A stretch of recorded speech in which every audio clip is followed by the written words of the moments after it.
All right, think we're working here. Anybody out there? Hello.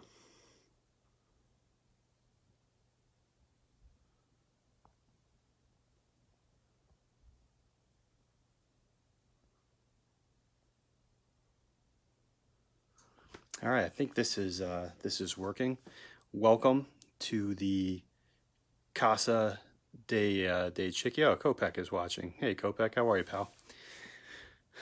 Welcome to the Casa de Chicky. This is my man cave slash basement, beat laboratory, whatever you want to call it down here. But we're gonna go through some of the toys, all the toys. I don't know. We'll see how long this ends up taking me. And because I guess the guys figured I should go first since I got a lot of toys, unfortunately or fortunately, whichever way you want to look at it. So I guess I'd start with my amplifier and effects, and then we'll move to guitars, and that might take a little while, but we'll move to guitars, and then we'll talk about kind of the recording setup I got going on down here, so that sooner rather than later we'll have a new Zombie Mafia record for you that we'll be doing ourselves. So without further ado, let's see, here is my amplifying device. It's a Friedman BE50. I changed out the faceplate. I had a black and gold one sent to me, as opposed to the typical Friedman logo, which is a gold and black, like you see there. So this is a 50-watt tube amplifier based off of Dave Friedman's Brown Eye design. I didn't come up with the name, he did. So you can ask him what that means, but I'm not sure. But all I know that it has a lot of knobs. It's pretty simple, actually. It's 3 channels. Has 2 master volumes on the overdrive channel, a shared EQ, and 2 separate gain knobs. Gain 2 is more of a higher gain, and gain 1 is like his classic rhythm type sound, but you can get pretty heavy on both. If you're not using the foot switch, which I am using, you have your channel select, a fat knob, or switch rather, that'll give you a bit more of a thicker sound, I guess you can say, and a 3-way voice knob or switch that will change kind of the voice of the distortion channel as you're using it. And then on the far left hand side here, we have thump, response, and presence. So thump is kind of a resonance knob.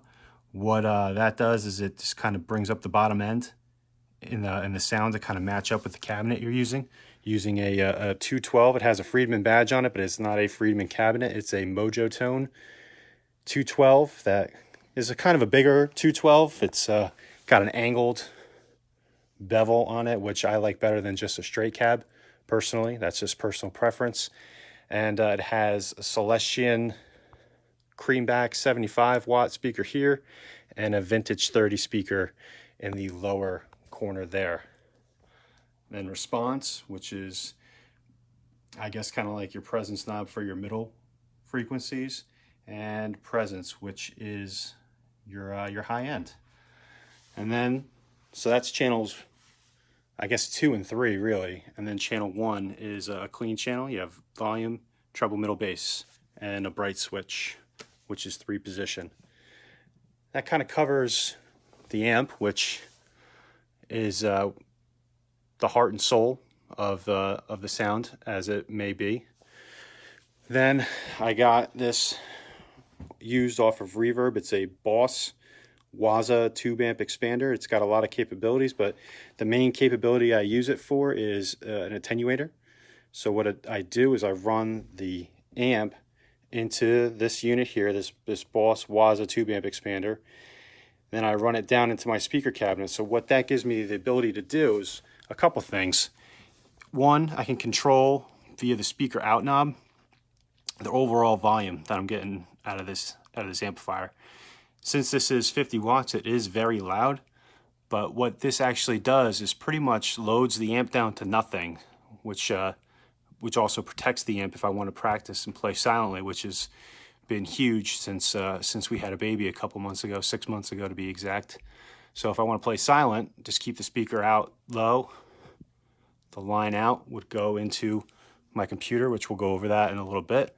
And then I can play through headphones. I can play through the speakers that are attached to my computer, whichever kind of floats my boat, whichever I feel like doing that day. So, but also if you have a lower wattage amp, say like some of the other guys in the band, if they plugged into this, they now have 100 watts that they can play with. So this fully opened up all the way over to here is running 100 watts of power. So it's a pretty versatile tool. Then it has a built-in effects loop if you don't have an effects loop, built-in effects, which I'm using. It can EQ everything, and it can be the controller for the amp, which is got a lot of capability that I'm not necessarily using it for, but it's definitely a great tool. You could save up to 10 different presets on it, which you can get a foot switch for it and use. Got built-in reverb, delay, and compression. Then if you're actually playing live out, there's a line that you can run directly to the sound guy, and then you could pretty much just play silently. I wouldn't even need a speaker cabinet. It would just come through the PA system. So this is a great tool. This was a great purchase, great find on Reverb.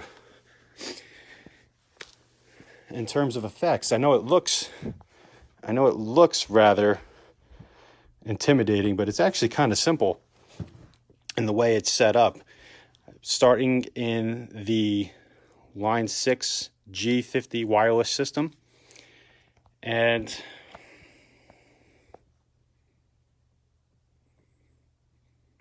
I don't know if I lost you all for a second there, but my phone was telling me I can't rotate it. It's going to work like this. So it's the G50 Line 6 wireless system, and then I run that directly, and I know it's kind of crowded over here, got all sorts of crap. I run it directly into a buffer/routing bay, and then that signal comes out the back of that into this splitter from Fortin Amplification.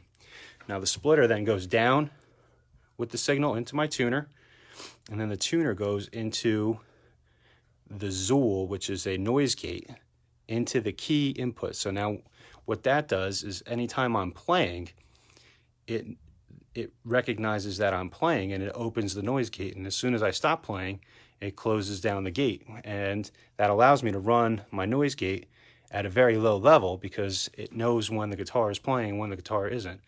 So if I run this knob here more clockwise, the gate will close faster. So a lot of that modern metal that gets those really fast stops and there's literally nothing there, a lot of them are using this type of a system.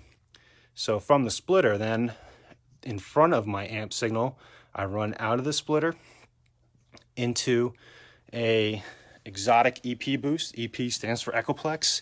It's an old school delay unit. A lot of very famous guitar players, Eddie Van Halen, Jimmy Page, they all used the EP Echoplex, not only for delay, but they had a boost feature built into it. So a lot of guys would be using that in order to get a little more distortion out of their amps before they had distortion built in. So then Exotic made a preamp boost that I'm using to push the signal of my amp and of this distortion box I bought. It's called the Tight Rock by Amp Tweaker. It was designed by a gentleman named James Brown. And I'm not talking about the King of Soul James Brown. I'm talking about James Brown, the amp designer from Peavey, who designed the 5150, which is Eddie Van Halen's, well, the Peavey 5150, the first signature Eddie Van Halen amp. Now he has his own brand, EVH. So this has a very distinct sound, and I'm using it as a more higher gain setting because the Friedman, while I'm using it as a high gain setting, it really has more of a classic rock kind of sounds, in my opinion. And then I run into the MXR Phase 90, the Van Halen edition of that effect pedal. So all that's running in front of the amp, so that comes before the distortion, and it has an effect on how the amp sounds. Coming back into the buffer bay, and then that all goes back to the input of the amp. Then what I do is I actually run from the buffer bay. You see a lot of cables in there. It looks very confusing. That's why I labeled everything 1, 2, and 3. It helps me keep it straight and organized. I'll run pedals into my effects loop of the amplifier as well. So any time-based effects, reverbs, delays, in the pitch harmonizing, anything like that that I'm going to want to use through the effects loop, I actually am running through with the buffer bay. And I forgot to mention in front, I am using a Friedman wah pedal as well. It's called the No More Tears wah. It's a very nice pedal. Has a couple different voicings, a little more vintage, a little more modern, and then very modern. So then what we have here is an Eventide H9 harmonizer. This is the core. It came with a few different effects that are loaded into it, and then you can buy any of the effects that they can sell on their website. So this is a great tool. I use it for kind of a 90s sounding chorus without the swirly effect. I made my own delay, so I call it Chicky Delay. This is like a pitch harmonizing chorusy effect with a little bit of a delay on it, a little more of a delay on it, and then I made a second delay that I like. So I'm using 5 patches, but this has infinite capabilities, and it's a really fantastic pedal. And then finally, since I'm using a pedal sometimes for my distortion, it would be very difficult to tiptoe around and bring it into a lead sound. So what I did is I got a boost pedal that also has a little bit of an EQ, a lot of different options on this as well. So I'm using it to boost my volume and give it a little bit more low end and high end, and in terms of getting a lead type of a sound. And then there's the foot switch for the Friedman amp, and then all this comes back out and then goes to the back of the amplifier where the effects send and return is. I know that sounds confusing, but it's actually pretty simple. Because I'm using this patch bay here, literally I unhook 4 cables and I hook 4 cables up and it's up and running, and the board can just stay all put together, and I just transport it in this bag here. The Waza 2 amp expander goes in that bag there, and we're ready to go. So that pretty much covers amps and effects. If anybody has questions while this is going on, please feel free, write a question in there, and I'll do my best to try to answer anything you guys have. And if I don't know the answer, I'll try to find out for you. So moving on to guitars. TV trays, very important. Foosball table, never use it. Anybody want it? It's yours. Come get it. So I guess we'll talk about some of the guitars here. This is a Friedman NoHo 24 frets, 24 3/4 scale, Floyd Rose, Friedman pickups, real nice piece. Got this from Sweetwater.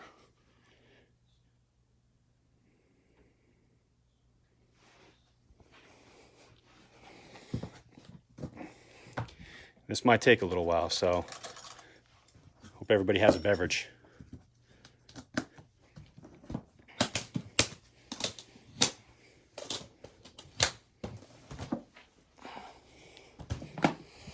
So this actually is a fun story. So I started kind of taking apart some of my guitars and putting them back together and modding things out myself. And I had painted a guitar, and Zombie Alex was telling me how he had a body at his home that it was just sitting there, and did I want to do anything with it? And I said absolutely. So he gave it to me. It was a couple years in planning and in the making, but this is kind of what came out. So the red body was from Alex.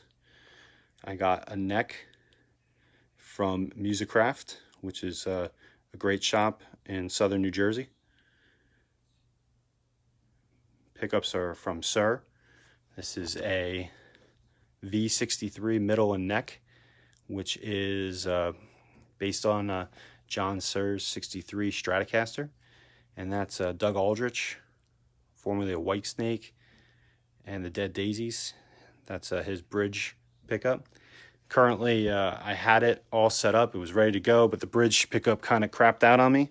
So right now it's just waiting to get hooked back up, and it'll be ready to go. But it's a lot of fun, and thanks Alex for the body. It really is did come out a lot better than I could ever have anticipated.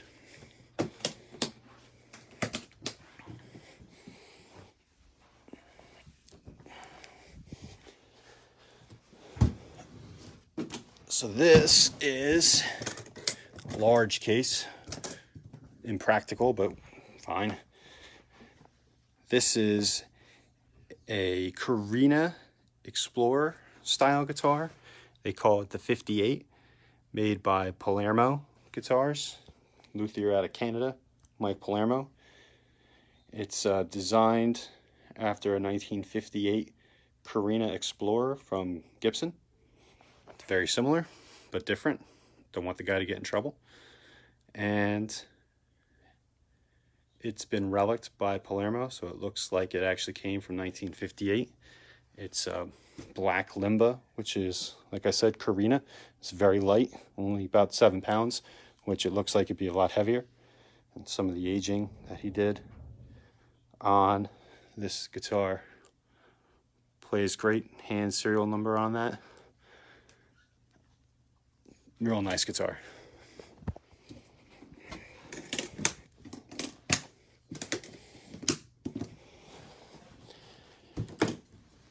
So one of the reasons Alex gave me that body is I actually bought just a kit.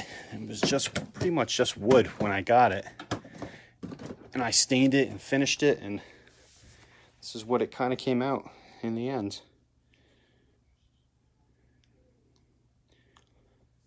Not a bad attempt for my first go round. It's got an ebony fingerboard. It's got a basswood body with a flamed maple top. The pickups came from Pariah out of Detroit. Floyd Rose with all the upgrades, titanium string blocks, stainless steel screws there, stainless steel screws there, heavy duty springs in the back of the guitar, as well as the big brass block, which this is actually came out a lot better than I ever thought that it would. So Steve Hayes out of Colonia give me a big hand with that, helping me mount the neck and getting the body on there and making sure everything was perfect on it before he let it leave his shop. This is more of a novelty item. I'm a big Van Halen fan, if you guys didn't figure that out yet. So this is kind of a replica from EVH of the famous black and white striped guitar, which later would become the red, black, and white striped guitar, also known as Frankenstein. So a lot of fun with that. I don't really take that one out too often, just because you bring out somebody's signature guitar, they're going to try to compare you to that artist, and I'm no Eddie Van Halen. So this is actually a lot of fun. When I first started playing guitar, I was playing acoustic mostly, and I wanted to get my first electric guitar, and I went to Guitar Center in East Brunswick, and I bought this Telecaster. It had a white pickguard then, and a neck pickup, but I took that out. After I reacquired this, I sold it to my guitar teacher when I decided that I wanted a Strat instead with a humbucker, and it always kind of sat wrong with me that I got rid of this guitar. So my guitar teacher was very gracious in allowing me to buy this back from him, and now it's back home with me where it belongs. So this was the first guitar I ever bought. It's seen a lot of shows with my guitar teacher, but it's got a cool vibe and it's got a great sound.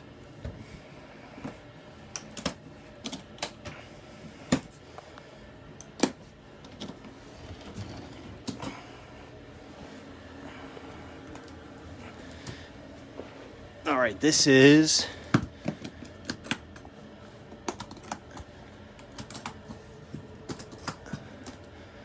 so usually a brown case, pink lining. Everyone always thinks Les Paul, which it does look like a Les Paul. There you go. Nice tobacco burst on this. But this is not a Gibson. This is from a company that was started in Kalamazoo, Michigan, after Gibson had left their original factory. And they started a new company called the Heritage. They're still in business today. Different owners, but still in business. So this is their Les Paul style guitar. They call it the H150. And this is a fantastic guitar. I got this luckily used off of Reverb as well. And it was just beat to death, dirty.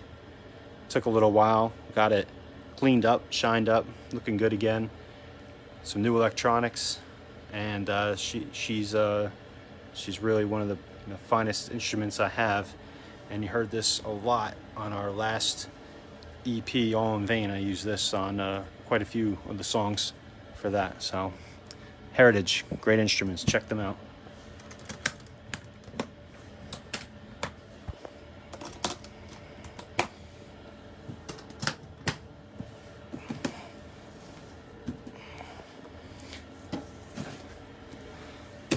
Sticker case. A lot of manufacturers like to send out stickers with a lot of their things, so I just started sticking them on this case. So this is a Gibson guitar. This is a Les Paul Jr., the Billy Joe model. Besides having his name on the back of the headstock, it's about all that's really left from this guitar originally. I replaced the bridge pickup here, the Aux 4 P90. Electronics were replaced. The tailpiece was replaced. It's got more of a compensated tailpiece on it, so it can be intonated a little better. Different tuners. Pretty much just worked this guitar over. This saw a lot of Zon Mafia shows towards the end of my first run in the band, and bears a nice mark on it. If I could see it, there you go. Bears a nice scar on it. That's from Joe and I crashing into each other on stage in Atlantic City at a dive bar called La Grand Fromage. So this one's got a lot of sentimental value to me. It means a lot. And it's a lot of fun to play.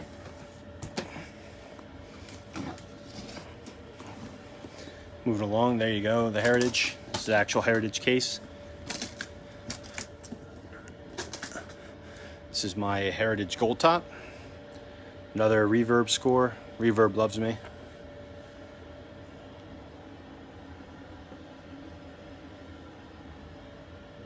Again, Aux 4 pickups, updated the electronics with a kit from RS Guitar Works, another great company. As well as some of the other companies I use, Creamtone, who made this pick guard, and the knobs. Just really, trying to get that vibe on the instrument, as well as the poker chip, as they call it, the selector for the neck and the bridge pickup.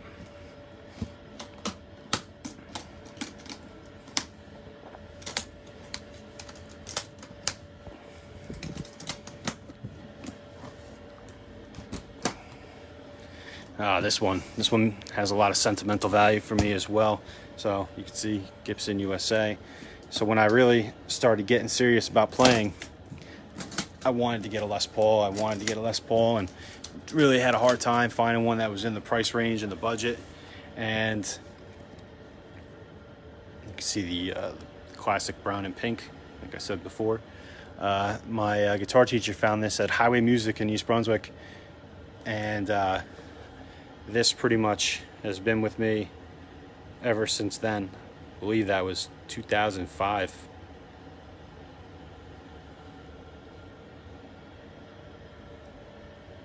With a big assist from my parents. So this doesn't come out too often anymore. It's starting to really show a lot of signs of wear and tear from a lot of years of abuse before I even owned it and since I owned it. But this is a beast and a half, weighs a ton, but it sounds fantastic.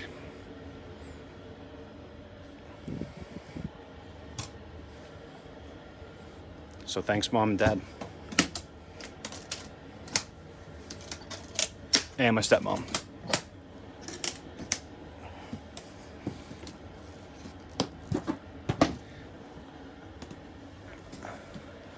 And then a lot of you know me. I can see who's kind of in this room right now. A lot of you know me. I really got into this company it started in England and then got bought by a Japanese company, Zematis. They're famous for making guitars with elaborate metal etched and engraved tops. So this I saw, and I just, for some reason I really wanted it, so I made it happen. It's very ornate. This one was made in Japan.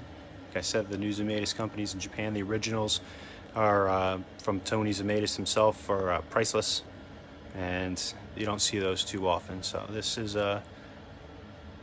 one of the newer Zematis guitars, and I think they actually recently rebranded again, and I don't think this model is even available anymore, so really happy that I have this one.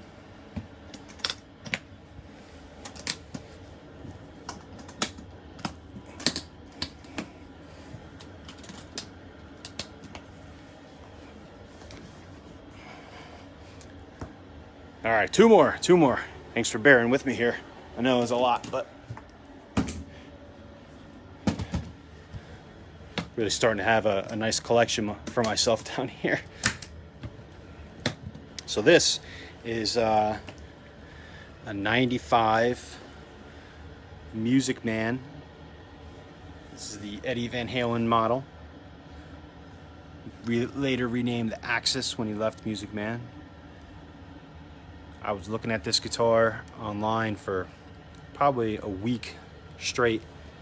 And my lovely wife, who is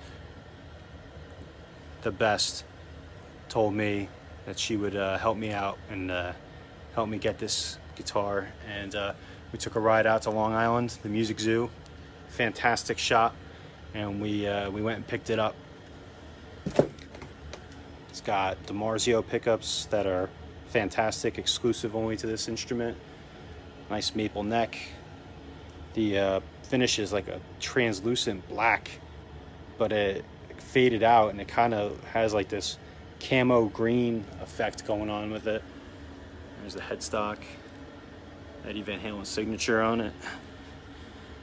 Back of the neck, really nice flamed maple, and there's a lot of nice bird's eye going on here. If I get close enough, you can see it.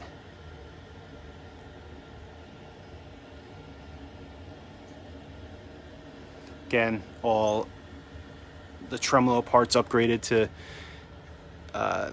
FU dash tone parts, titanium blocks holding in the strings, stainless steel screws, got a D-tuna on it, and stainless steel screws at the top as well with a high tension springs and a big block.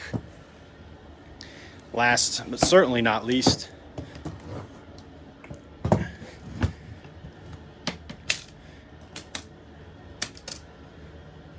if you're gonna have one of those guitars, you might as well have two. So this is the same year, another 95 Eddie Van Halen signature from Music Man.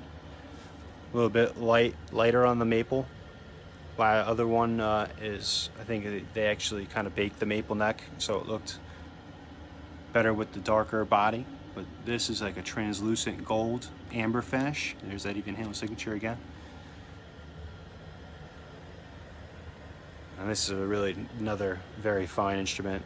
This is, if you know Van Halen at all, when he was playing these, this was the color of his main guitar. So that kind of covers everything in guitar land, as they would say on these rig rundowns on Premier Guitar. One last thing before we go. So this is my my computer here. It's a MacBook, not so elaborate, but What's great about that Boss Waza tube amp expander that I was talking about at the beginning of this this broadcast here is that you can run a line out, and by utilizing the line out, I go straight from the amp head into this Focusrite Scarlett preamp via 2 XLR cables.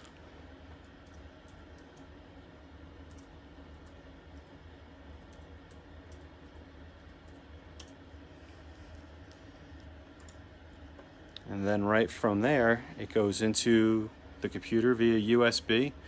And now I can record ideas, work on songs. If Dave, when he does this, he'll probably show you his little setup. But I can work on ideas that Dave has put together, songs that Dave wrote. I can play them through the speakers or through my headphones and then play over the top of it to work on it. Got some small monitors up here, nothing crazy. Just makes everything sound pretty good. Then I can run headphones into there so I can play silent just in case. Like I said, we had a baby not too long ago, and you know, when she's sleeping, it's helpful to not make too much noise. Sometimes I'll be down here jamming and when the phone goes off, it's my wife telling me that I need to keep quiet because the baby's asleep. That's pretty much everything. And then, you know, to kind of tie it all together, you got to have your Eddie Van Halen sign over by all the gear to make sure that, you know, the boss is watching. That's pretty much everything. So this eventually will be where we track some of our records and recordings. We'll probably do some here, some at Dave's house, and he'll go over kind of his setup for that when we go over his rig at a later date. So for when we are doing stuff here, I have the essential refrigerator over there for all the beverages. Got the TV so that we keep the boys entertained. The couch. Got the recliner. Here's my new toy soldering iron. And like I told you, I painted a guitar before. This is the job I did on it at that time. But, you know, sometimes, like I told you, you can't just take out somebody else's signature guitar and their signature style and make it your own. So what I'm going to do is actually sand all this off. Sand this whole thing down, back down to the wood. And we're going to stain the top a different color for me. It's going to be purple. And the back is going to be black. So we'll see how that turns out. Hopefully, if we get to play a show anytime soon, you all will be able to see that in action.